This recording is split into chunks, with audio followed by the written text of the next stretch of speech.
یا سیدی یا حبیب اللہ الصلاۃ والسلام علیک یا سیدی یا رحمت للعالمین وعلی آلک وصحابک یا سیدی یا شفیع المذنبین گنج بخش فیض عالم مظہر نور خدا ناک سارا پیر کامل کاملاں را رہنما نہایت ہی واجب الاحترام سامعین و حاضرین حضرات، اللہ تبارک و تعالی دی حمد و ثنا تو بعد لا تعداد مرتبہ درود و سلام دا نذرانہ بارگاہ سید عالم نور مجسم شافی روز جزا احمد مجتبی حضرت محمد مصطفیٰ صلی اللہ تعالی علیہ وآلہ وبارک وسلم دی پاک طیب طاہر بارگاہ دے اندر درود و سلام دا نذرانہ پیش کرنے تو بعد دعا کو ہاں خالق کائنات مالک ارض و سماوات تواڈی میری سب دی حاضری اپنی بارگاہ اقدس دے اندر قبول و منظور فرمائے۔ آپ احباب دے نال گفتگو کرن واسطے ایک آیہ مبارکہ دا کچھ حصہ تلاوت کرن دا شرف حاصل کیتا ہے۔ دعا فرماؤ میرا اللہ اپنے محبوب دے صدقے اس آیہ مبارکہ دے تحت مینوں آپ احباب دے نال حق سچ دی گفتگو کرنے دی میرا مالک توفیق عطا فرمائے۔ سن سمجھ کے آپ سارے کو دے اتے عمل کرن دی سعادت نصیب فرمائے۔ شعبان شریف دا دوسرا عشرہ جس دا آخری مرحلہ ہے، رب کائنات نے اس مہینے نو بڑی فضیلت عطا فرمائی ہے۔ سینکڑیاں دی تعداد وچ بلکہ ہزاراں تے لکھاں دی تعداد وچ ایسے لوگ جنہاں دے اتے جہنم واجب ہو گئی لیکن مالک نے انہاں نوں توفیق عطا فرمائی، شعبان شریف دی 15ویں رات دے اندر انہاں سچے دل نال توبہ کی تھی تے مالک نے انہاں نوں جہنم وچوں کڈ کے جنت دے وچ داخل فرمایا۔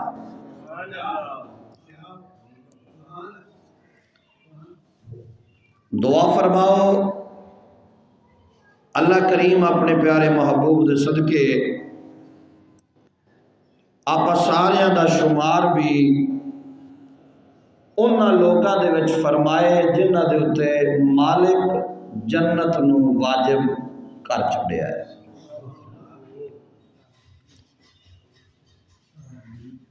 رب کائنات نے اپنی مقدس کتاب دے اندر جا بجا مقامات تے جنت وچ داخل ہون والے اعمال دا تذکرہ فرمایا ہے۔ او عمل جدی وجہ تو اللہ مہربان ہو کے جنت عطا فرماندا ہے، انہاں عملاں دا ذکر اللہ نے قرآن دے وچ بیان فرمایا۔ بندہ اگر ایمان دی حالت ایمان دے نال اے عمل کر لوے تے پھر اللہ تعالیٰ اس بندے نو جنت عطا فرما چھوڑتا ہے۔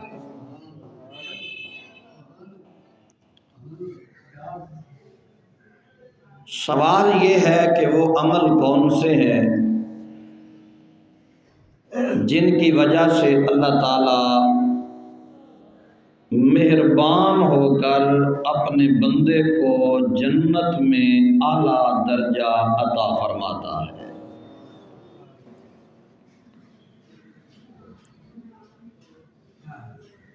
یہ ایک اہم سوال ہے، اور آج کی یہ گفتگو جو ہے بہت ہی قابل غور گفتگو ہوگی۔ قرآن نے ہمیں جا بجا مقامات پر ارشاد فرمایا ہے،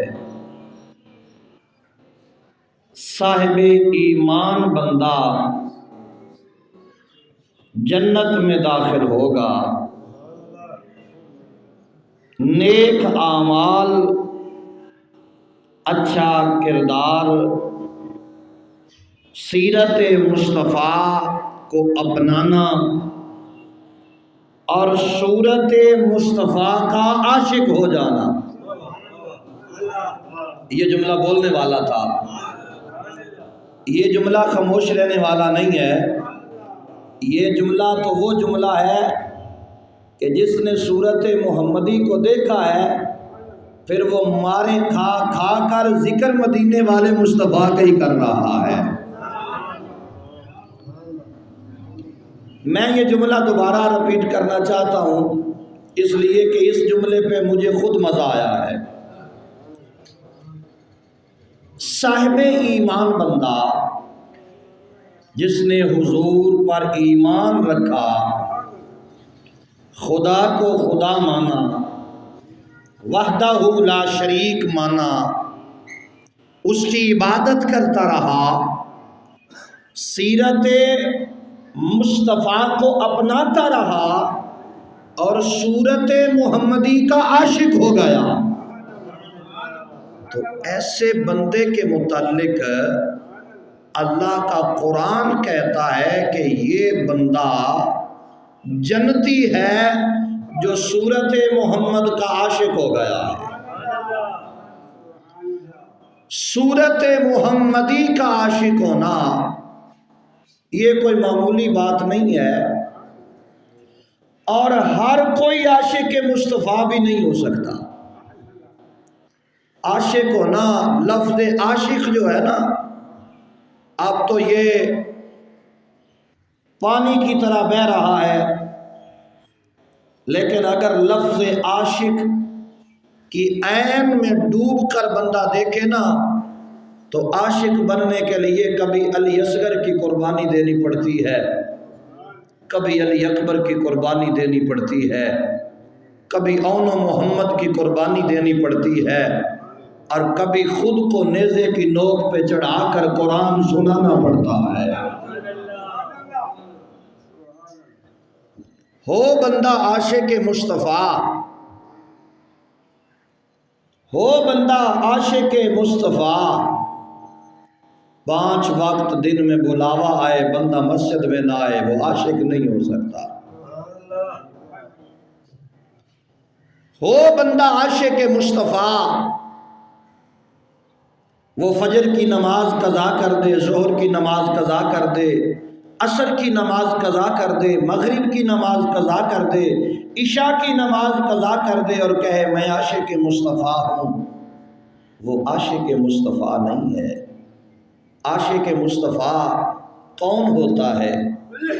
جو سیرت محمدی کو اپنائے اور صورت محمد پر مر جائے۔ سیرت مصطفیٰ کیا ہے؟ کردار محمد کیا ہے؟ کیا میرے اور آپ کے لجپال آقا امام الانبیاء حضرت محمد مصطفیٰ صلی اللہ تعالی علیہ وآلہ وسلم کے جو عاشق تھے، جو حضور کے قرب میں بیٹھا کرتے تھے، کیا وہ عشق اس طرح کا کرتے تھے جیسے آج ہم عشق کرتے ہیں؟ ہمارے عشق کی ابتدا اور انتہا یہ ہے کہ اگر ہمارے مزاج کے مطابق کوئی شریعت کا مسئلہ ہے تو کیا بات سبحان اللہ، اور اگر ہمارے مزاج کے کوئی خلاف آ گیا ہے تو پھر ہم کہتے ہیں جی دین پہ چلنا بہت مشکل ہو گیا ہے۔ دین پہ کیسے چلا جا سکتا ہے؟ دین پہ چلنا جی بہت مشکل ہے، یہ دین پہ چلنا جی بہت مشکل کام ہے، کون چل سکتا ہے دین پہ؟ بھئی اتنا مشکل دین تو خدا نے رسول کو دے کر نہیں بھیجا، دین تو آسانی پیدا کرنے کے لیے بھیجا گیا ہے۔ اب کافی ساری مثالیں ہیں جو یہاں پر دی جا سکتی ہیں، ایک دو ضروری سمجھتا ہوں تاکہ آج کے اس خطبہ جمعہ میں میری طرف سے حق ادا ہو جائے، پیغام پہنچ جائے، کیونکہ میرا کام ہے پیغام پہنچا دینا۔ آج ہم عاشق مصطفیٰ تو سارے بنتے ہیں، سب کہتے ہیں جتنا میں عاشق مصطفیٰ ہوں اتنا تو کوئی اور ہو ہی نہیں سکتا۔ سب سے بڑا کائنات میں اگر کسی نے عاشق دیکھنا ہو تو وہ مجھے دیکھ لے۔ میں کبھی جھوٹ نہیں بولتا، میں کبھی غیبت نہیں کرتا، میں کبھی چغل خوری نہیں کرتا، میں کبھی کسی کے متعلق بدگمانی نہیں کرتا، میں سب سے بڑا عاشق ہوں۔ میرے جیسا عاشق کائنات میں نہیں ہے کوئی۔ علماء فرماتے ہیں جو عاشق ہوتا ہے وہ بتاتا نہیں ہے کہ میں عاشق ہوں، اس کا اٹھنا چلنا پھرنا بیٹھنا بتاتا ہے کہ یہ عاشق محمد مصطفیٰ ہے۔ اور عاشق کی بڑی بڑی تشریح کی گئی ہے لفظ عاشق کی، لیکن ایک مثال دے کر میں سمجھا دیتا ہوں کہ عاشق جو ہوتا ہے نا، عاشق عام سادہ لفظوں میں جو عاشق ہوتا ہے وہ جدھر بھی دیکھتا ہے اس کی آنکھوں کے سامنے اس کے محبوب کا ہی جلوہ نظر آتا ہے۔ عاشق کی ایک نشانی یہ ہے، اگر لاکھوں کا اجتماع ہو، لاکھوں لوگ کھڑے ہوئے ہوں اور لاکھوں کے اندر درمیان میں اس کا محبوب کھڑا کر دیا جائے تو لاکھوں میں اسے اور کوئی نظر نہیں آئے گا، اس کی جب بھی آنکھ اٹھے گی تو اپنے محبوب کے چہرے کو دیکھے گا، اپنے محبوب کے سوا اسے اور کچھ نظر نہیں آتا۔ یہ ایک عاشق کی نشانی ہے۔ لیلا کا نام آپ نے سنا ہوگا، اس کا عاشق تھا مجنون۔ ایک دن اس نے آزمایا کہ میں دیکھوں کہ میرا عاشق مجھ سے کتنا پیار کرتا ہے، مجھ سے کتنا پیار کرتا ہے۔ بابا جی یہ ایک مثال دے کر سمجھا رہا ہوں اور انشاءاللہ اگر آپ کی توجہ ہوگی تو بات سمجھ میں آ جائے گی۔ اس نے ایک خادم کو بھیجا، چھری بھی دی اور پلیٹ بھی دی اور کہا جاؤ مجنوں سے جا کر کہو کہ اپنے جسم کا کوئی حصہ کاٹ کر میری طرف بھیجے۔ لیلا نے مجنوں سے کہا، پیغام بھیجا۔ وہ پیغام لے کر آنے والا پیغام لے کر آتا ہے اور کہتا ہے کہ لیلا نے یہ تیری طرف پیغام بھیجا ہے، جسم کا حصہ کاٹ کے لیلا کی خدمت میں پیش کر۔ تو اس نے کہا جی بالکل میں حاضر ہوں، پر یہ تو پوچھ کے آ کہ جسم کا کون سا حصہ اسے چاہیے، کس حصے کا گوشت اسے چاہیے۔ تو وہ پھر واپس گیا، کیونکہ وہ تو امتحان تھا، ایک آزمائش تھی۔ جب واپس گیا نا تو پیغام دینے والا ادھر پیغام پہنچایا، اس نے پھر سوال کیا، پھر وہ لیلا کے پاس گیا اور جا کر لیلا کو کہنے لگا کہ مجنوں نے کہا ہے کہ میں جسم کا حصہ دینے کے لیے تو تیار ہوں، لیکن یہ بتاؤ کہ کون سے حصے سے گوشت چاہیے۔ تو لیلا ہنس پڑی۔ لیلا جب ہنسی تو وہ کہنے لگا، پیغام دینے والا جو تھا، کہ اے لیلا اس میں اتنی ہنسنے والی تو کوئی بات نہیں تھی، آپ ہنسی کیوں ہو؟ تو لیلا کہنے لگی اصل میں بات یہ ہے کہ ابھی وہ کچا ہے، ابھی وہ کچا ہے، میں تو آزما رہی تھی، وہ پکا نہیں ہے، ابھی کچا ہے۔ کہا کیسے؟ وہ گوشت دینے کے لیے تو تیار ہے، اس نے نہ تو کی نہیں ہے، پھر آپ اس کے عشق میں کمی ثابت کر رہی ہے۔ تو کہنے لگی عاشق، اتنا بڑا عاشق، اتنا بڑا محبوب، ماشاءاللہ اللہ آپ کو جزائے خیر عطا فرمائے، اتنا بڑا عاشق، اتنا بڑا عاشق کہ وہ مگن ہے میرے عشق میں، لیکن ابھی بھی وہ مکمل عاشق نہیں بنا۔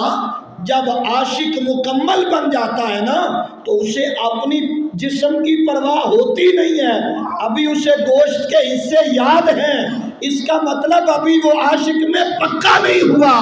اگر پکا ہوتا تو وہ سارا جسم کاٹ کر رکھ دیتا اور کہتا جہاں سے بھی حصہ چاہیے میں دینے کے لیے تیار ہوں۔ تو ابھی یہ منزل بڑی دور ہے، ابھی یہ بڑی کٹھن منزل ہے۔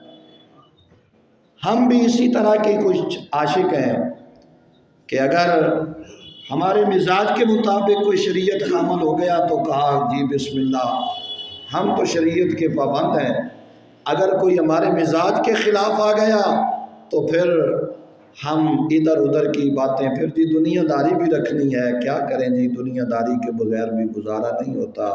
تو یاد رکھیے کیا رسول پاک سے بھی زیادہ ہم دنیا داری نبھانا چاہتے ہیں؟ میرے آقا کریم علیہ السلام نے دنیا بھی چلائی ہے، میرے آقا نے دین کا معاملہ بھی چلایا ہے، اور آج تو دین اور دنیا دونوں کے ساتھ چلنا آسان ہے، اس وقت چلنا مشکل تھا جب سبب بھی بہت کم تھے۔ دور سیدنا ابو بکر صدیق کو دیکھیں، دور سیدنا فاروق اعظم کو دیکھیں، دور سیدنا عمر بن خطاب کو دیکھیں، عثمان غنی پاک کا دور دیکھیں، مولا علی پاک کا دور دیکھیں، اس وقت دین اور دنیا کو چلانا مشکل تھا۔ نبی پاک اور نبی کے صحابہ نے اس وقت دین کے معاملات کو بھی خوب نبھایا، دنیا کے معاملات کو بھی خوب نبھایا۔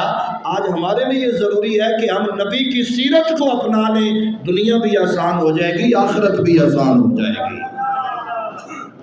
اگلی بات بڑی قابل غور ہے، بات میں یہ عرض کر رہا ہوں کہ ہر بندہ یہ تو دعویٰ کرتا ہے کہ میں عاشق مصطفیٰ ہوں، میں عاشق رسول ہوں، نماز نہ بھی پڑھیں تو بھی ہم عاشق رسول ہیں، روزہ نہ بھی رکھیں تو بھی ہم عاشق رسول ہیں، حج نہ بھی کریں تو بھی ہم عاشق رسول ہیں۔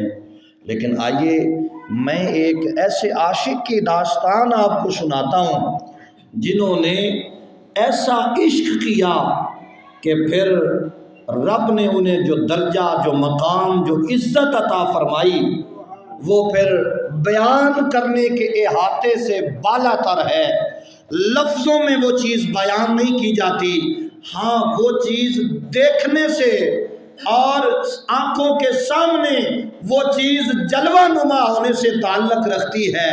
ایک نوجوان تھا، نام اس کا ہے جرار۔ کیا نام ہے؟ جرار۔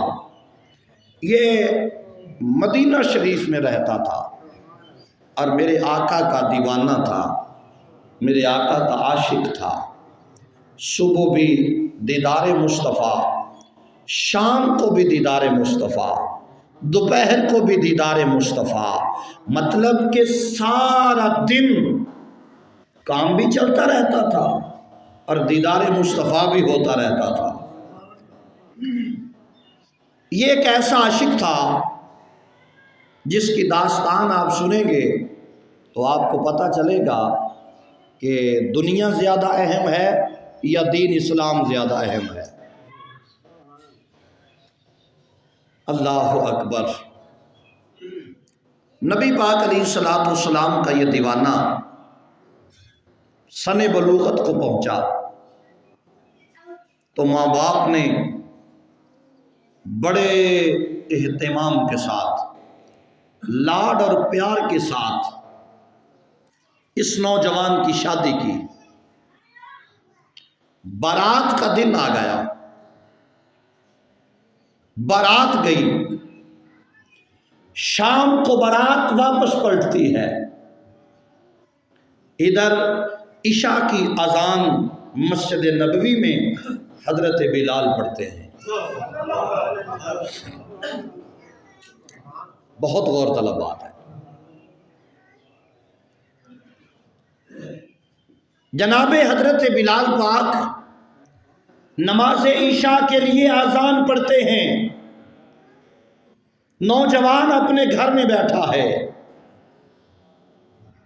ادھر کانوں پر حضرت بلال کی آواز آئی، رب کا حکم نامہ کانوں میں سنائی دیا، رب کا اعلان کانوں میں سنائی دیا۔ آواز آئی، اللہ اکبر اللہ اکبر، اشہد ان لا الہ الا اللہ۔ کانوں میں آواز آتی ہے، یہ نوجوان اٹھتا ہے اور مسجد نبوی شریف کی طرف چلتا ہے۔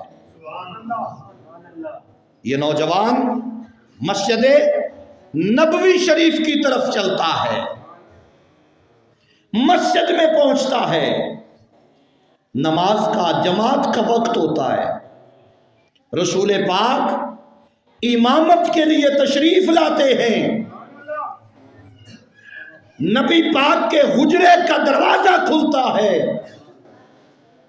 گویا ایک چاند آسمانوں پہ چمک رہا ہے اور ایک چاند مدینے میں چمک رہا ہے۔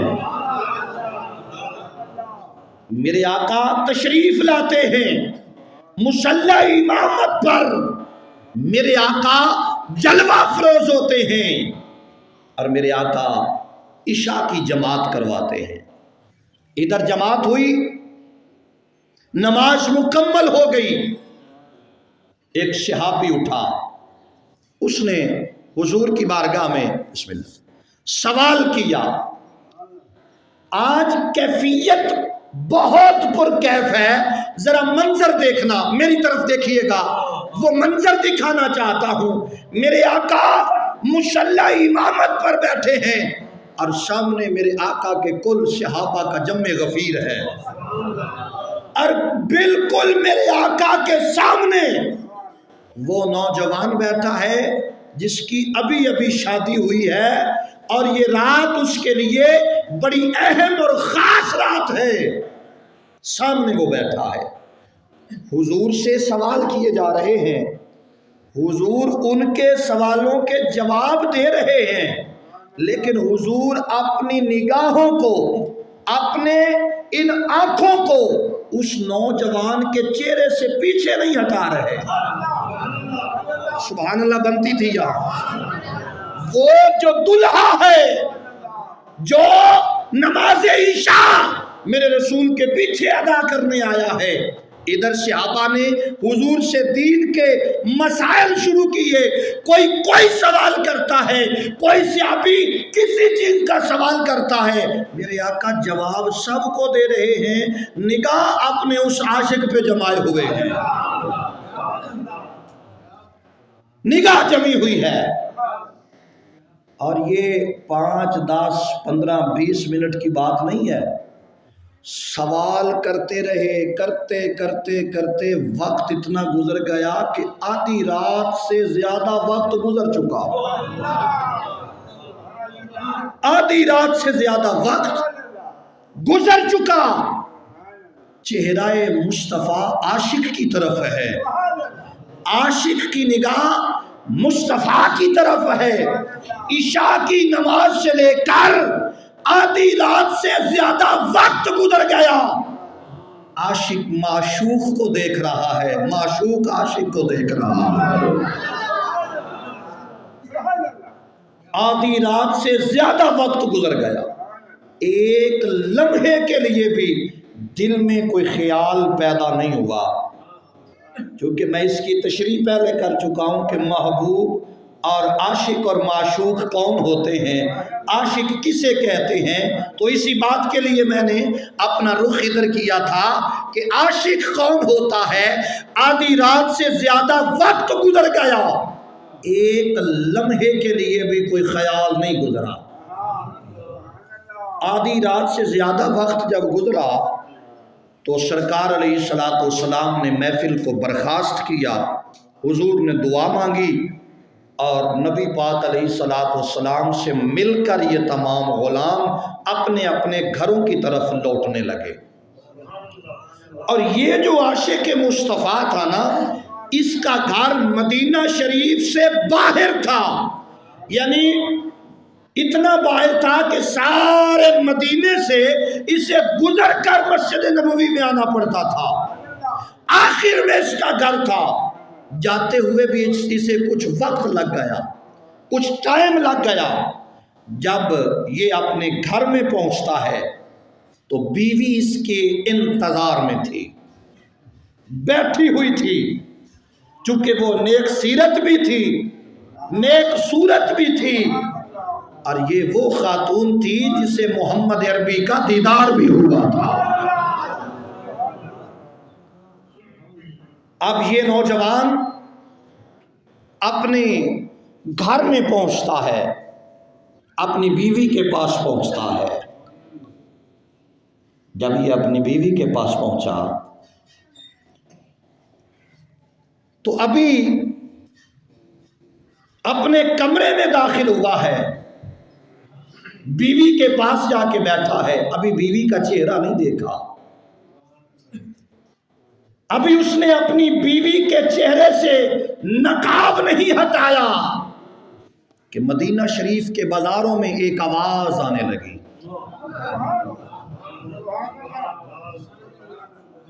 مدینہ شریف کے بازاروں میں ایک آواز آنے لگی، اور یہ آواز کسی عام بندے کی نہیں تھی، یہ آواز مؤذن اسلام حضرت بلال کی تھی۔ حضرت بلال کی یہ آواز تھی۔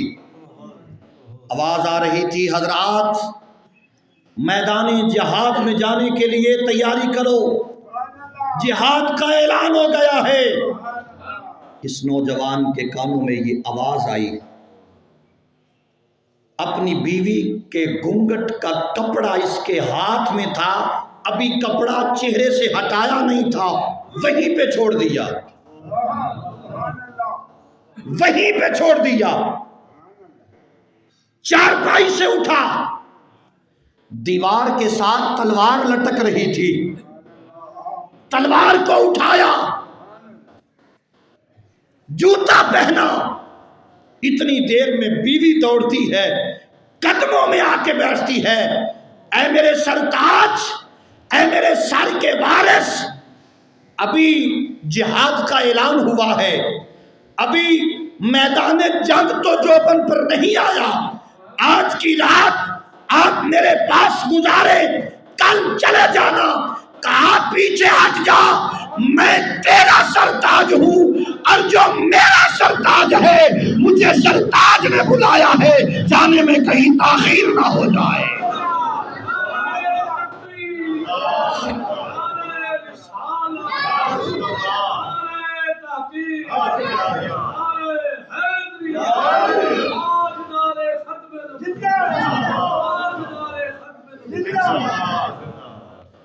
کہیں جانے میں تاخیر نہ ہو جائے، یہ نوجوان پلٹتا ہے، دربار مصطفیٰ میں حاضر ہوتا ہے، میرے آقا کریم علیہ الصلوۃ والسلام کے غلاموں، شمع رسالت کے پروانوں، میدان جہاد میں پہنچتا ہے۔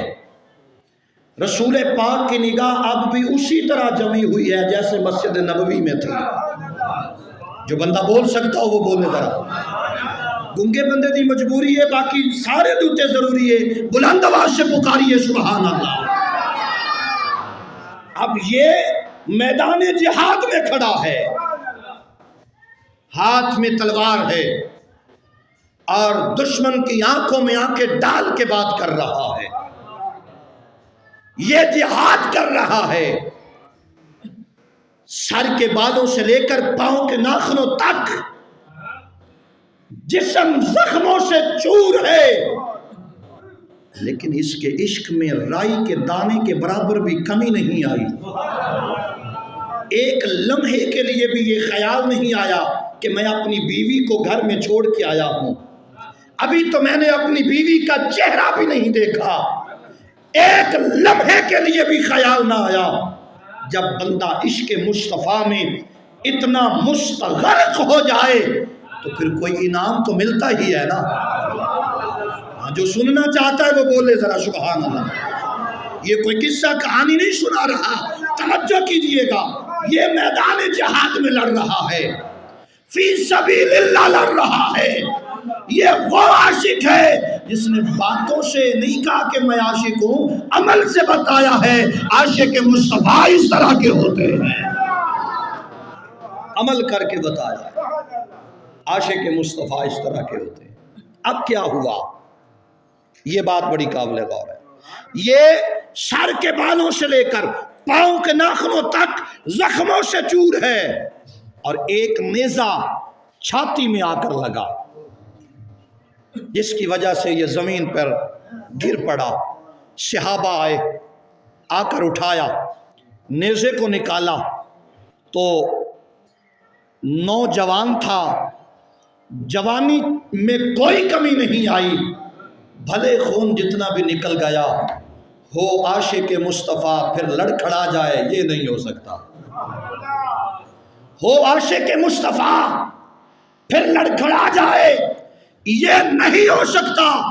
آواز وہی، انداز وہی، کہنے لگا اے محمد عربی کے نوکرو، مجھے ایک دفعہ خیمہ امام الانبیاء میں لے چلو، میں حضور کے قدموں میں سر رکھ کے مرنا چاہتا ہوں، میں دربار مصطفیٰ قدمین شریفین محمد مصطفیٰ میں سر رکھ کے مرنا چاہتا ہوں۔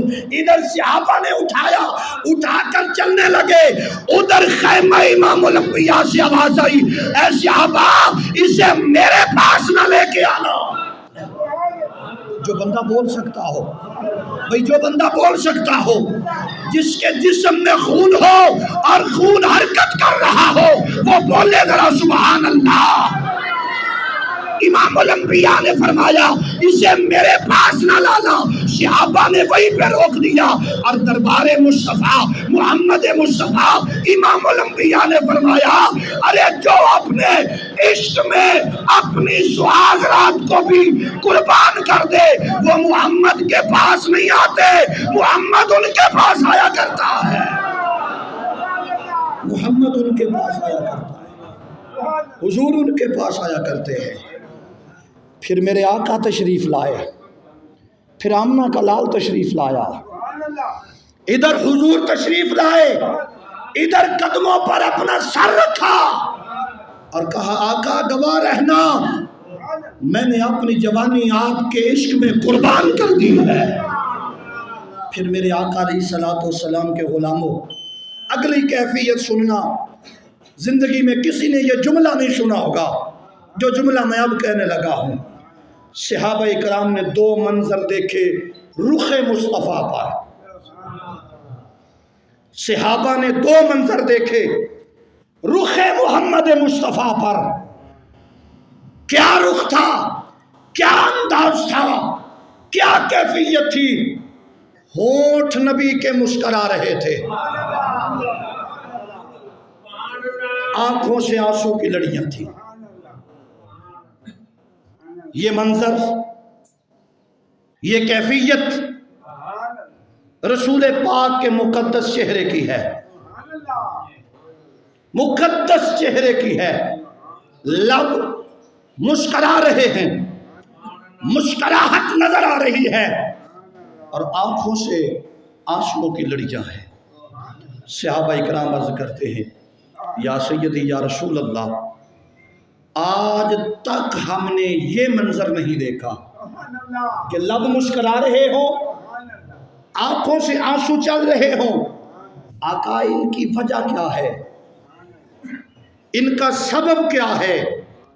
تو میرے آقا کریم علیہ السلام نے ارشاد فرمایا، لب اس لیے مسکرا رہے ہیں، اس لیے مسکرا رہے ہیں کہ یہ نوجوان اپنی جوانی کا حق ادا کر گیا ہے، اور ایک بیوی کو چھوڑا ہے، ایک بیوی کو چھوڑا ہے، سہاگ رات کو ترک کیا ہے، میرے اعلان پر لبیک کہا ہے، تو مسکرا اس لیے رہا ہوں کہ جنت سے 70 حوریں اس کی بیوی بن کر اس کی روح کا استقبال کرنے کے لیے آ گئی ہیں۔ اور آنکھوں سے آنسو اس لیے ہیں کہ یہ نوجوان جو مجھے یہ داغ مفارقت دے رہا ہے، یہ بظاہر جدائی ڈالی جا رہی ہے، اس کے غم میں یہ آنسو نکل رہے ہیں۔ اگر عاشق صادق ہو نا تو پھر محمد مصطفیٰ کی نگاہوں میں جچ جاتا ہے۔ آج ہماری کیفیت کیا ہے؟ آج ہماری شادیاں کیسی ہوتی ہیں؟ آج ہمارے رسم و رواج کیا ہیں؟ آج ہم کہاں پہ کھڑے ہیں اور رسول پاک کا اسلام ہمیں کیا کہہ رہا ہے؟ اسلام تو بڑی پاکیزہ چیز ہے، بڑی پاکیزہ چیز ہے، کاش کہ ہمیں اس کی سمجھ آ جائے۔ اور یاد رکھو، میرے کریم آقا علیہ السلام امیروں اور غریبوں سب کے لیے میرے رسول آخری نبی بن کر تشریف لائے ہیں۔ یہ نہیں کہ امیروں کے لیے اور احکامات ہیں، غریبوں کے لیے اور احکامات ہیں۔ غریب کا بھی رسول میرے آقا ہیں، امیر کے بھی رسول میرے آقا ہیں، لیکن وہ جس نے پھر عشق کی انتہا کر دی، عشق کی انتہا کر دی، بھلے اس کے کپڑے پھٹے پرانے ہوں، اعلیٰ لباس نہ بھی ہو، لیکن عشق محمد مصطفیٰ میں اتنا آگے نکل جائے کہ لوگ پھر دیوانہ اور پاگل کہنا شروع کر دیں، تو حضور نے فرمایا جس نے یہ کیفیت پالی وہ سمجھے کہ میں نگاہ محمد مصطفیٰ میں جچ گیا۔ تو دوستان زیواتار، میرے آقا کریم علیہ السلام کے غلاموں شمع رسالت کے پروانوں، ہمارے لیے بہت بڑا درس یہ ہے کہ ہمیں اپنے اعمال پر غور کرنا چاہیے، اپنی زبان پر غور کرنا چاہیے، اپنے آپ کے اندر جانتی ڈال کر دیکھنا چاہیے، ذرا اپنی نگاہوں کو جھکائیے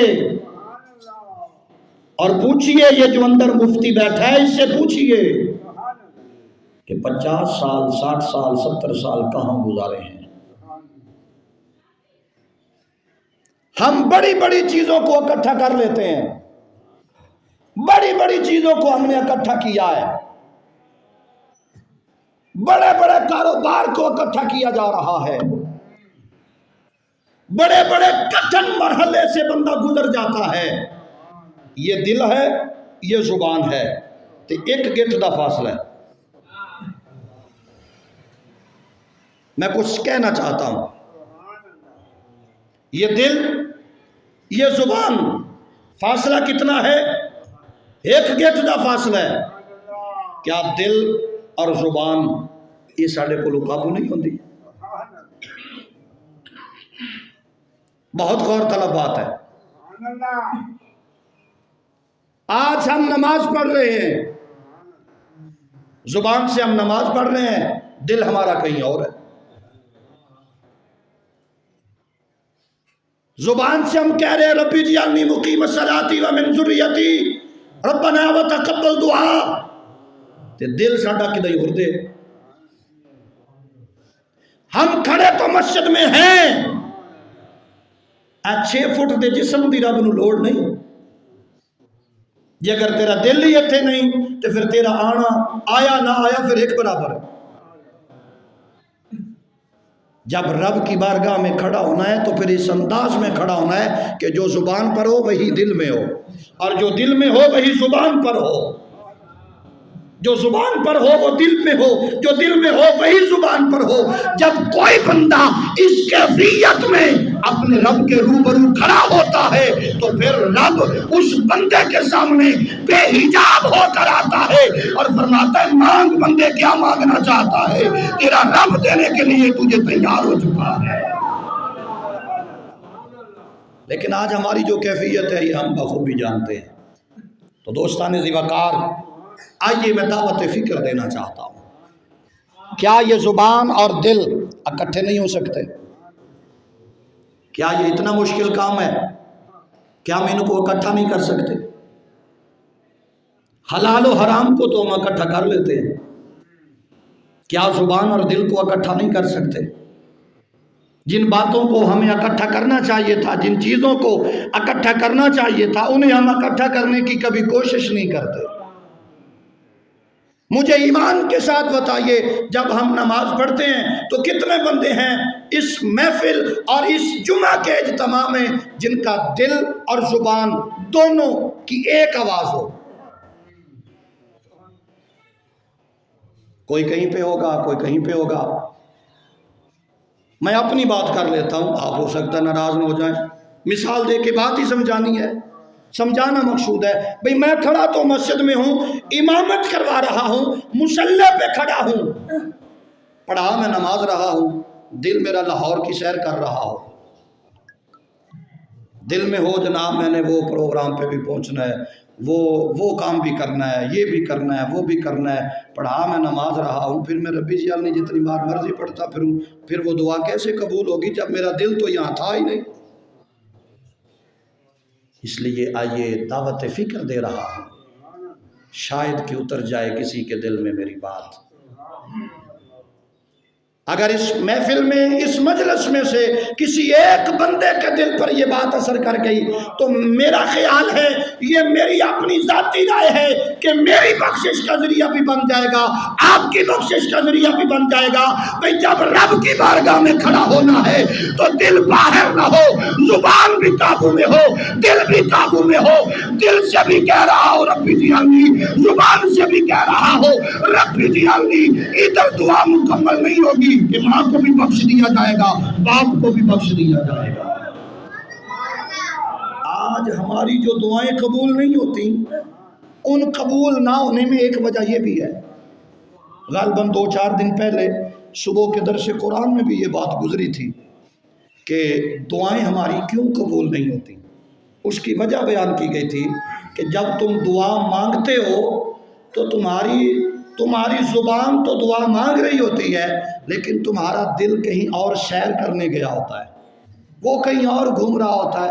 جب تک دل اپنے رب کی طرف متوجہ نہیں ہوگا اس وقت تک تمہاری زبان سے کہنے کا کوئی فائدہ نہیں ہوگا. اس لیے آئیے اس دل کو، یہ ایک گیٹ دا فاصلہ ہے، ان قابو کرو. اے دل تے زبان دے اتنے کنٹرول کرو، ان قابو کرو گے تو فائدے چ رہو گے. دل اور زبان پہ اگر آپ نے قبضہ جما لیا تو آپ کامیاب ہو جائیں گے. اور اگر تواڈے کولو چھوٹی جی زبان قابو نہیں نہ ہوندی تو پھر یاد رکھو کہ قیامت دا دیہڑا بڑا اوکھا ہے. ہاں، پھر اتنے حساب کتاب جڑا دینا ہے نا وہ بڑا اوکھا حساب ہے. پھر اساں اپنے پترا نو کیویں قابو کرنا ہے، خاندان نو کیویں قابو کرنا ہے. جے اگر زبان ساڈے منہ دے وچ زبان، یہ اگر اسی اینوں ہی نہیں قابو کر سکتے ایک گوشت کا چھوٹا سا یہ ٹکڑا ہے، جے اگر ساڈے کول ایو ہی قابو نہیں ہوندا تو پھر قیامت والے دیاڑے اے باقی سارے جسم دا حساب و کتاب دینا تو بہت مشکل ہو جائے گا۔ زبان اور دل کا آپس میں بہت گہرا تعلق ہے۔ اے زبان نو دل دے نال لاؤ تے دل نو زبان دے نال لاؤ، انہاں دونوں نو آکھو ایک ہو کے بولو، ایک ہو جاؤ، جو دل میں ہو وہ زبان پر ہو، جو زبان پر ہو وہ دل میں ہو۔ رب کعبہ کی عزت کی قسم ہے، پھر ادھر جسم سے روح نکلے گی، ادھر زہرا کا باپ آئے گا، زبان سے درود پڑھا جا رہا ہوگا، دل سے سلام پڑھا جا رہا ہوگا، پھر مرنے کا بھی مزہ آ جائے گا، قبر میں جانے کا بھی مزہ آ جائے گا۔ تو دعا ہے رب کریم کی بارگاہ عالیہ میں اللہ کریم اپنے پیارے محبوب کے صدقے ہم سب کی حاضری کو اپنی بارگاہ میں قبول و منظور فرمائے، آمین ثم